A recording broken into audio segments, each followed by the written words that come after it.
Pois teve fome. E chegando a ele, o tentador disse: Se tu és o Filho de Deus, manda que estas pedras se tornem pães.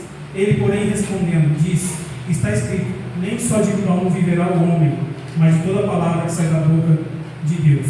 Amém, irmãos? Até aqui. Irmãos, eu pedi para os irmãos repetir aqui. Então, Jesus teve fome depois de jejuar 40 dias e 40 noites. É óbvio, né? Não precisava. Por que está escrito isso? Se você ficar 40 dias e 40 noites sem comer, é óbvio que você vai ter fome. Mas a Bíblia fez questão de frisar: Jesus teve fome. Por que a Bíblia frisou? Porque aqui gerou uma fragilidade em Jesus. Jesus não tinha pecado, mas como ele jejuou, ele ficou frágil. Porque o que é o jejum? Você mata a sua carne para fortalecer o espírito. A tua carne, ela fica frágil. Então Jesus, ele tinha uma fragilidade chamada fome. E foi aonde que Satanás tentou. Então, muitas das vezes, é o que acontece com a gente. Antes da gente pecar, vem a fragilidade.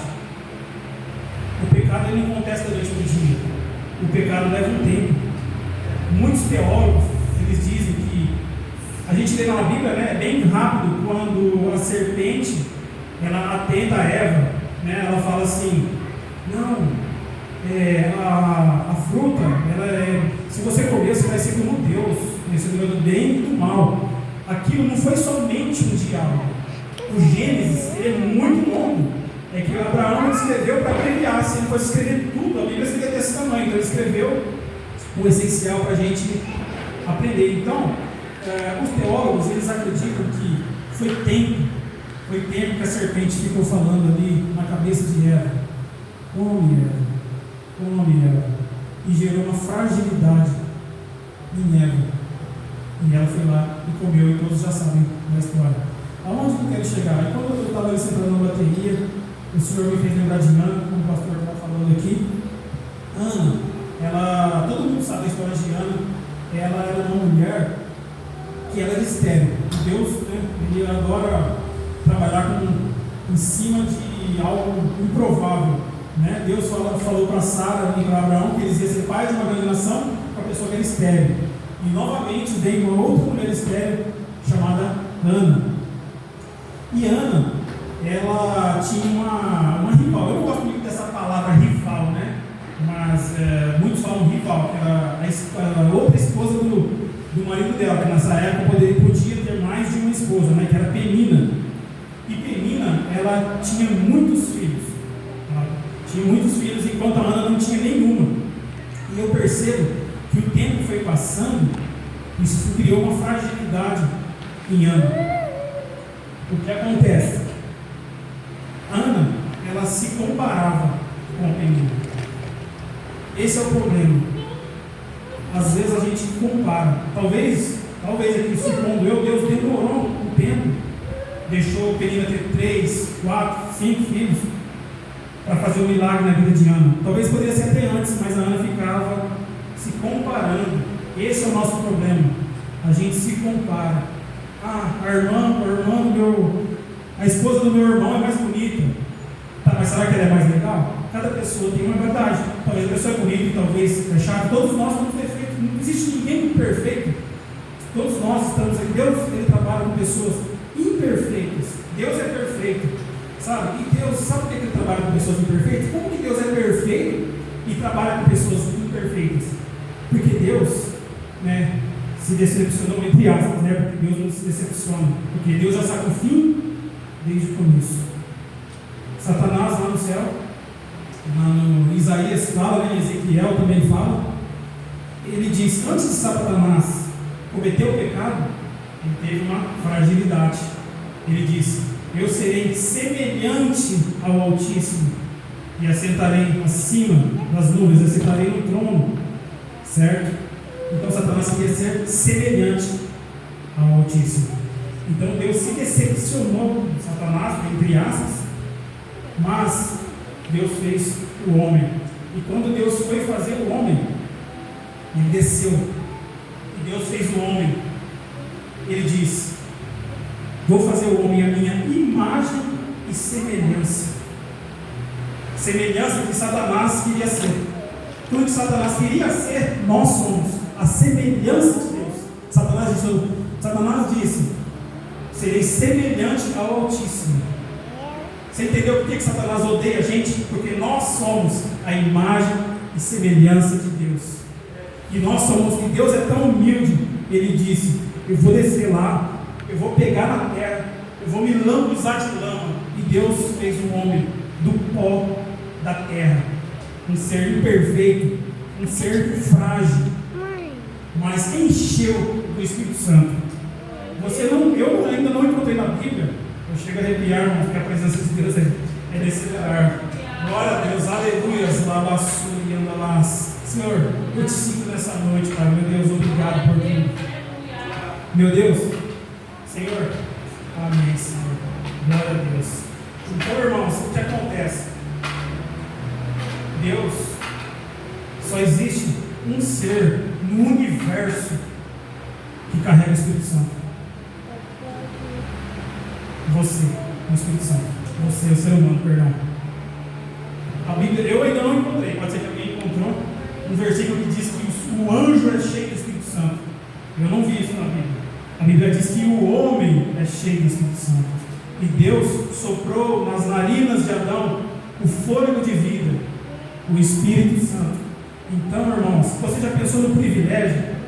Façamos o homem conforme a nossa imagem e a nossa semelhança.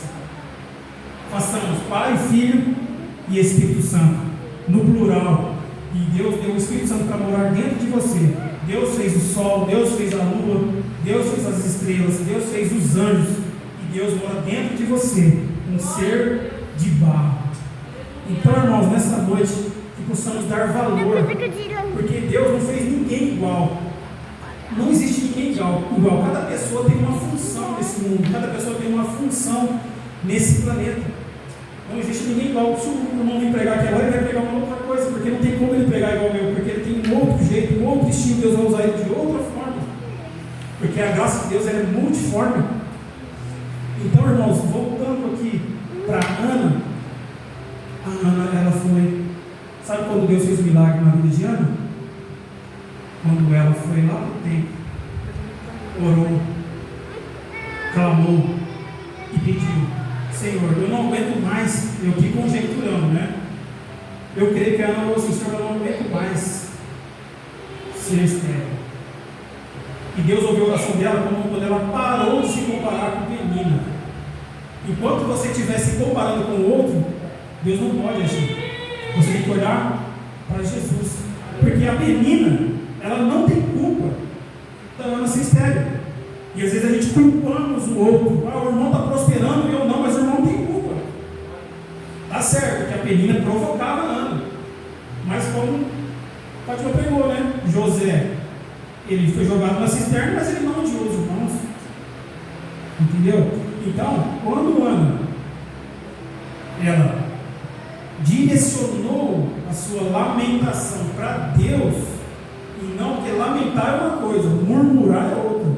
Quando Ana parou de murmurar, dobrou o joelho, orou, clamou e chorou, o profeta Eli, se não me falha a memória,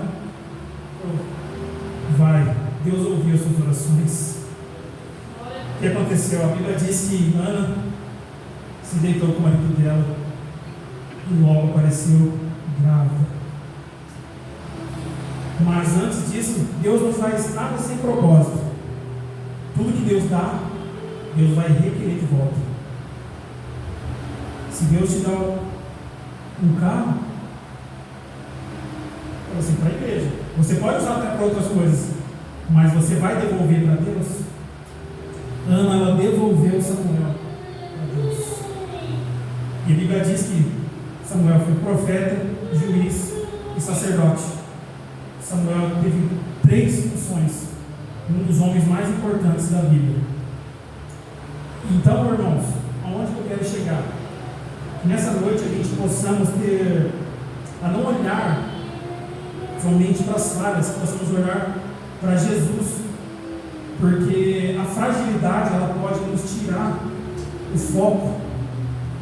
Cada um de nós temos uma fragilidade, não existe ninguém. Até Paulo, fragilidade. Paulo disse para Deus: Senhor, tire de mim espinho essa carne. Deus disse: Paulo, a minha graça te basta, porque o meu poder se aperfeiçoa na tua fraqueza.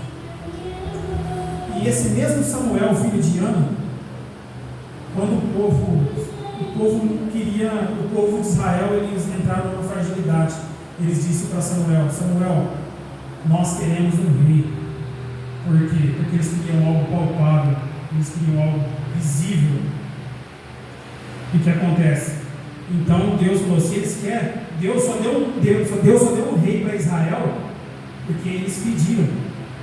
Essa não era a ideia principal, a ideia inicial de Deus.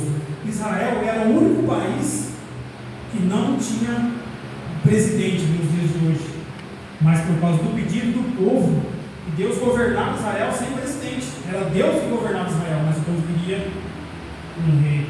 E aí Deus deu quem? O povo escolheu quem? O rei Saul, que era bonito, que era forte, que era alto, mas se tornou um homem mau, se tornou um homem, por que pareça, invejoso, que perseguiu Davi, tentou matar Davi. Mas aí a história continua, todos já sabem a história de Davi. Davi também não foi da noite para o dia. Davi foi ungido mais ou menos com 16 anos, mas ele foi sentar no trono, se eu não me engano, aos 20 anos. Ele também esperou, não foi da noite para o dia. Samuel foi lá ungir Davi, mas Davi só foi sentar no trono lá nos 30 anos, perdão, falei 20, 30 anos, Davi foi sentar no trono. Então, irmãos, de repente de Deus, ele demora um tempo, temos que ter paciência. E Deus é tão glorioso, Deus é tão maravilhoso. Jesus veio na terra e voltou à sua ideia inicial. Jesus tirou o templo.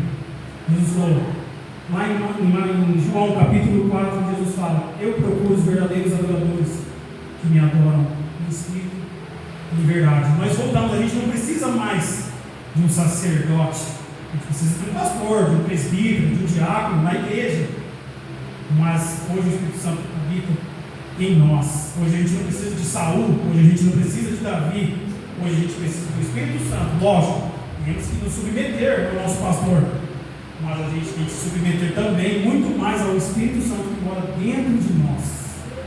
Amém, irmãos? Eu não quero me estender muito, peço que os irmãos fiquem de pé que eu vou orar por vocês. Senhor, em nome de Jesus, Pai. Meu Pai, obrigado por essa palavra, meu Deus. Obrigado por esse dia, meu Pai. Eu não sabia, meu Pai, que eu ia pregar, nem sabia que eu ia estar aqui hoje, Pai. Mas eu sei que o Senhor tem um propósito, Pai. Meu Deus, se essa palavra, meu Pai, atingir alguém, meu Pai, meu Deus, em nome de Jesus, Pai, fala com essa pessoa, Pai, que essa pessoa seja transformada, Pai. Não viemos aqui, Pai, somente, Pai, para passar, Pai, um dia de folga, Pai, mas para glorificar o Teu nome, Senhor. Em nome de Jesus, Pai, eu repreendo, Senhor, todo espírito, Pai, meu Deus, em nome de Jesus, de enfermidade, Pai, todo espírito, Pai, de dúvida, meu Pai. Meu Deus, eu oro, meu Deus, para que tenham convicção nos corações, Pai. Meu Deus, que 2025, Senhor, seja um ano de convicção, Pai. Que seja um ano melhor que 2024, Pai. Que possamos, meu Deus, pegar o aprendizado de 2024, Pai, e aplicar em 2025, meu Pai. Em nome de Jesus, Pai, eu te peço, meu Deus, abençoa, meu Pai, essa cidade de Jocal Sul, meu Deus. Em nome de Jesus, Senhor. Abençoa, meu Pai, os vizinhos, meu Pai. Em nome de Jesus, Pai. Toca cada alma, Pai. Em nome de Jesus, a Bíblia fala, Pai, que quem faz a obra é o Espírito Santo, Pai. Não sou eu. Eu sou apenas uma voz, Pai. Eu sou apenas um instrumento. Quem faz a obra é o Senhor. Quem convence o homem do pecado é o Espírito Santo. Não sou eu, Pai. Meu Deus, em nome de Jesus, meu Pai. Abençoa, Pai, cada coração, meu Pai. Consola, Pai. Conforta, Pai. Se tem alguém sofrendo, Pai. Se tem alguém angustiado, Pai. Em nome de Jesus, meu Pai. Toca agora, meu Pai. Cura, meu Pai. Meu Deus, não sou eu que cura, é o Senhor que cura, meu Pai. Se tiver alguma enfermidade, Pai. Meu Pai, se o diabo colocou enfermidade, eu repreendo agora em nome de Jesus, Pai. Se o diabo colocou dúvida, se o diabo colocou barreira, eu repreendo em nome de Jesus, Pai. Que o Senhor venha libertar, Pai. Pai, que o Senhor venha nos libertar por dentro, Pai, para que nós, Pai, venhamos libertar aqueles que estão lá fora, Pai. como o nosso pastor diz, Pai, que viemos dar frutos, que as pessoas vejam nossos frutos, Pai, que elas vejam, Pai, através dos frutos, Pai. Ajude-nos, Pai, a não envergonhar o seu nome, Pai. Pai, porque não é fácil, Pai. A tua palavra diz, Pai, que devemos carregar a cruz e o caminho é estreito, Pai. Nós sabemos disso, mas como Pedro também disse, Pai, não tem outro caminho, Pai. Para onde iremos nós, se só o Senhor tem as palavras de vida eterna, Pai? Meu Pai, fica conosco, consola cada um nessa noite, Pai. Em nome de Jesus, Pai. Em nome de Jesus, Pai. Assim eu te peço, meu Deus. Em nome de Jesus, amém. E que as palmas adorem ao Senhor.